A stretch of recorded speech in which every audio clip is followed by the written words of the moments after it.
नमस्कार बच्चों, आज से हम 9th क्लास की साइंस की क्लासेस स्टार्ट करने जा रहे हैं। तो सबसे पहले हम अपने सिलेबस के बारे में जानते हैं कि हमारे 9th क्लास के सिलेबस में सीबीएसई सिलेबस में कौन कौन से चैप्टर्स हैं, कितने चैप्टर्स हैं।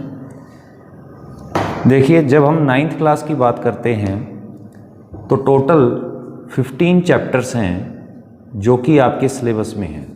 टोटल चैप्टर्स कितने हैं? 15।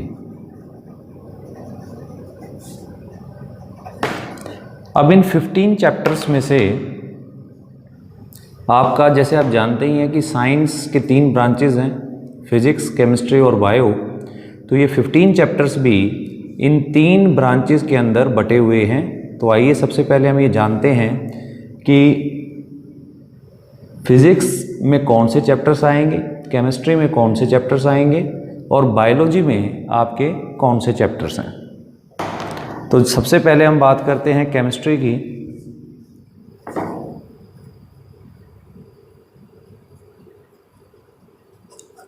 केमिस्ट्री में आपके टोटल 4 चैप्टर्स हैं।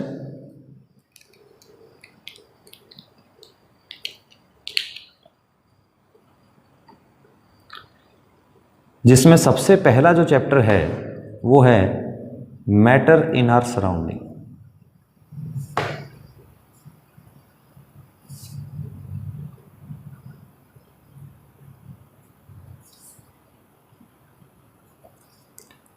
इसके बाद जो अगला चैप्टर है वो है is matter around us pure.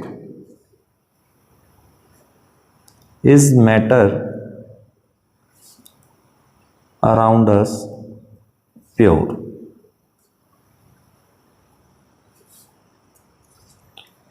फिर अगला चैप्टर जो है हमारा एटम्स एंड मॉलिक्यूल्स।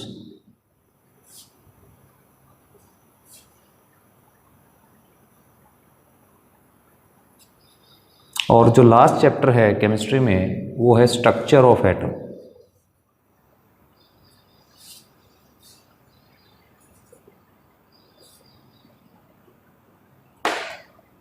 इसके बाद हम बात करते हैं बायोलॉजी की। बायोलॉजी में जो आपके चैप्टर्स हैं 9th क्लास के सिलेबस में, उसमें सबसे पहले जो चैप्टर आएगा वो है आपका फंडामेंटल यूनिट ऑफ लाइफ।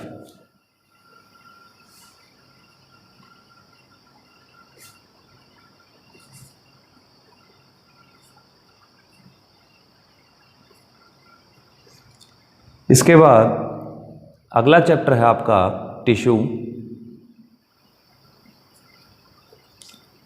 फिर इसके बाद आता है डाइवर्सिटी इन लिविंग ऑर्गेनिज्म।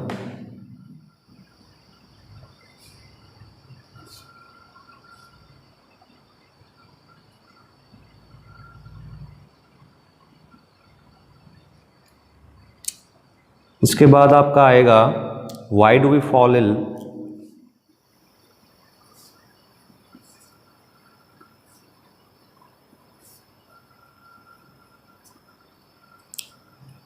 उसके बाद आपका है नेचुरल रिसोर्सेज।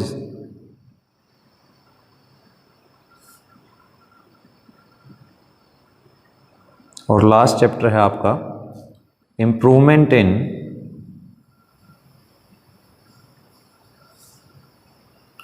Food resources.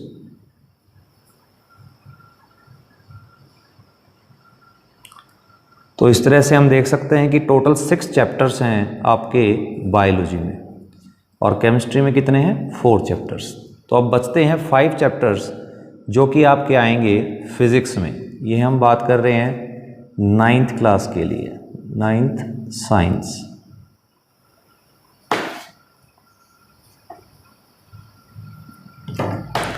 अब हम बात करते हैं फिजिक्स की।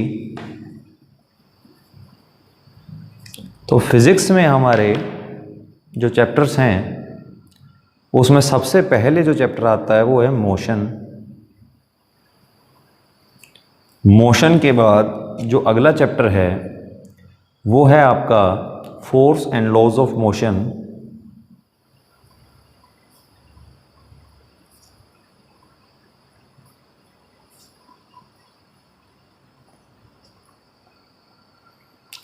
Then gravitation,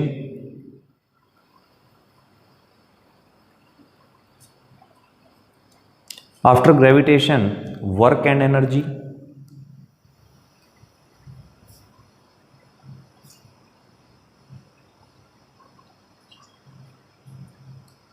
sound. तो ये टोटल 5 चैप्टर्स आपके फिजिक्स में हैं। इस तरह से हमने देखा टोटल 15 चैप्टर्स में से जो हमारे साइंस के सीबीएसई सिलेबस में आते हैं 4 चैप्टर्स केमिस्ट्री के हैं, 6 चैप्टर्स बायोलॉजी के हैं और 5 चैप्टर्स फिजिक्स के हैं। आप इसको नोट डाउन कर सकते हैं। आज जो सबसे पहली क्लास हमारी साइंस की लगने जा रही है गुरु ज्ञान पाठशाला में, तो उसमें हम केमिस्ट्री से स्टार्ट करेंगे। केमिस्ट्री का जो फर्स्ट चैप्टर है मैटर इन आवर सराउंडिंग, ये हमारे एनसीईआरटी बुक का फर्स्ट चैप्टर भी है। तो इस chapter matter in our surrounding से आज हम अपने सिलेबस को स्टार्ट करेंगे। देखते हैं कि मैटर इन आवर सराउंडिंग इस चैप्टर में हम क्या क्या सीखेंगे। मैटर इन आवर सराउंडिंग,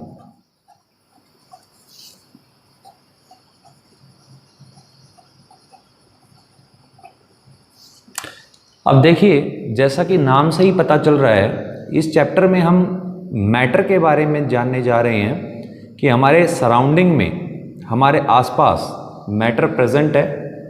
अब ये मैटर है क्या? देखिए बहुत ज़्यादा इम्पोर्टेंट ये चैप्टर है, क्योंकि केमिस्ट्री का जो बेस है वो इसी चैप्टर के अंदर निहित है। इसी चैप्टर के अंदर जो है हम ये जानेंगे कि मैटर क्या है और किस तरह से जो है हमारी आसपास, या मैं यूँ कहूँ कि हमारा पूरा ब्रह्मांड, पूरा यूनिवर्स ये मैटर से ही बना हुआ है।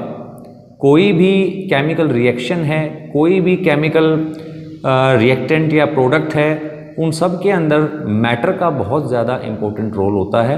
बगैर मैटर के हम इन सब के बारे में सोच ही नहीं सकते। तो सबसे पहले हम जानते हैं कि मैटर आखिर में है क्या। मैटर,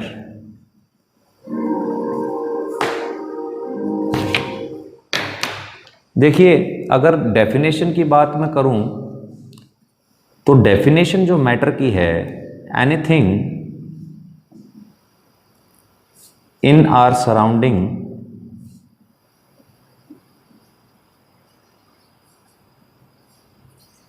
सराउंडिंग से तो आप मतलब समझ ही गए होंगे कि हमारे आसपास के वातावरण में कुछ भी जो कि विच ऑक्यूपाई स्पेस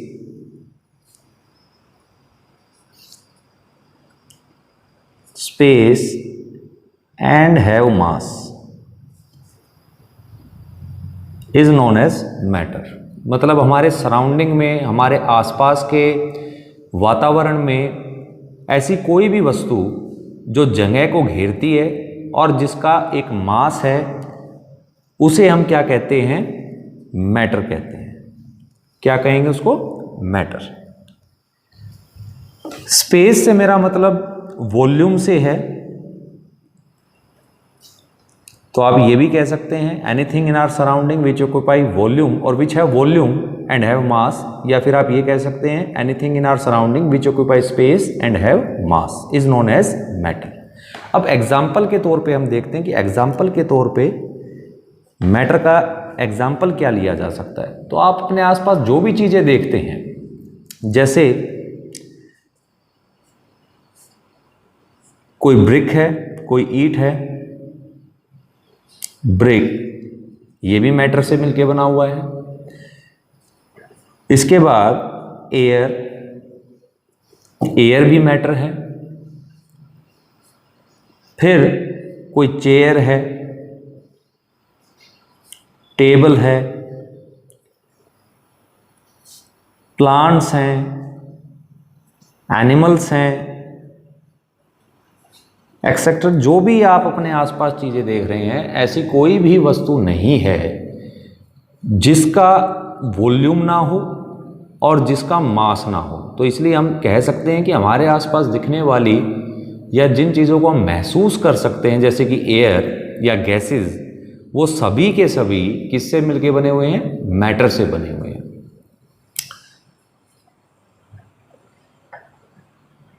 अब हम इसमें आगे बात करेंगे फिजिकल स्टेट ऑफ मैटर,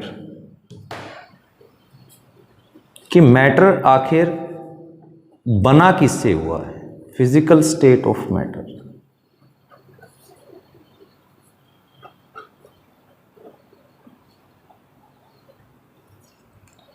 अब जब फिजिकल स्टेट की हम बात करते हैं तो सबसे पहली जो बात आती है कि मैटर आखिर बना किससे हुआ है, मैटर आखिर दिखता कैसा है। तो उसमें सबसे पहले मैं आपको बता दूं, matter is made up of particle.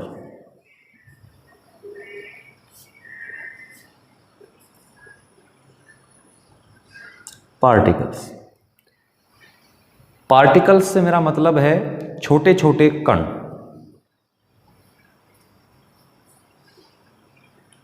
कण, matter is made up of particles. अब देखिए, बहुत लंबे समय से वैज्ञानिक मैटर के बारे में जानने की कोशिश करते आए हैं।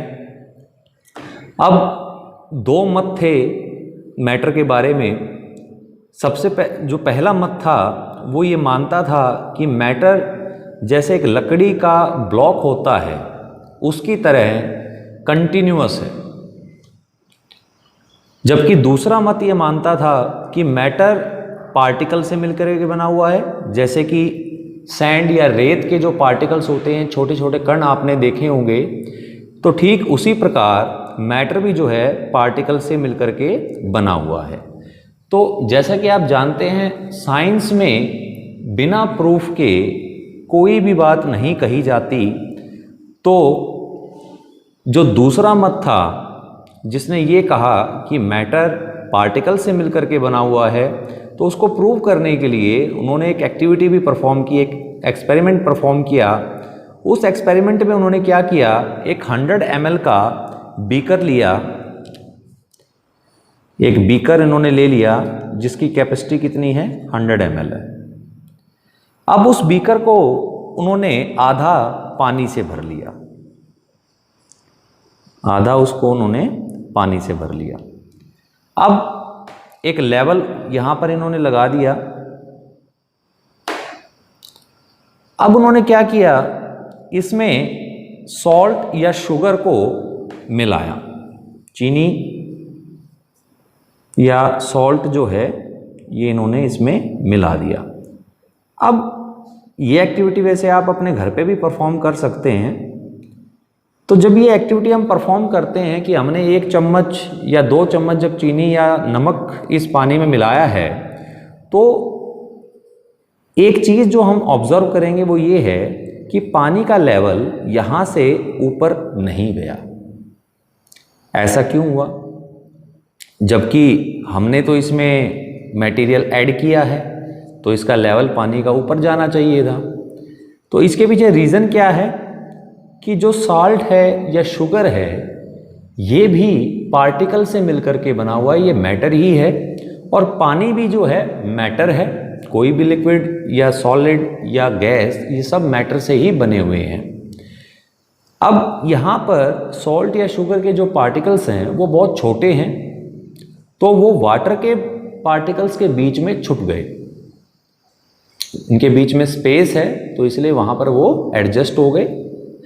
इसी वजह से जो वाटर का लेवल है ये ऊपर नहीं गया।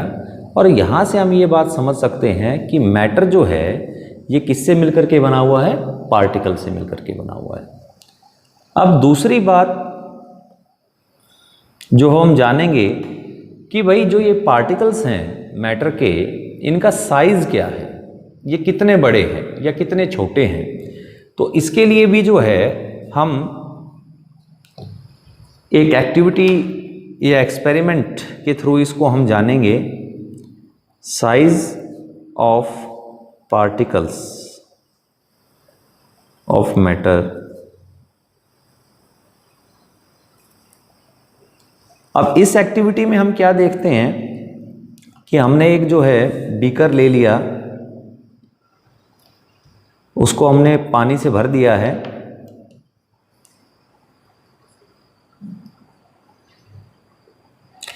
अब इसके अंदर हमने पोटेशियम परमैंगनेट का एक क्रिस्टल इसमें हमने डाल दिया और इसको कुछ देर के लिए छोड़ दिया। तब हम क्या देखेंगे कि कुछ समय के बाद धीरे धीरे करके ये पानी लाल रंग का या गुलाबी रंग का हो गया है। अब ऐसा क्यों हुआ? ऐसा इसलिए हुआ कि जो पोटेशियम परमैंगनेट है, पोटेशियम परमैंगनेट का फॉर्मूला होता है KMnO4। पोटेशियम परमैंगनेट के जो पार्टिकल्स हैं वो बहुत ही छोटे हैं और जैसे ही हमने इसको पानी में डाला तो ये पार्टिकल्स पूरे पानी में फैल गए। तो यहाँ से हम समझ सकते हैं कि जो पार्टिकल्स हैं मैटर के, उनका साइज बहुत ही छोटा है। Size of the particles of matter is very small. आप इसको नोट कर सकते हैं।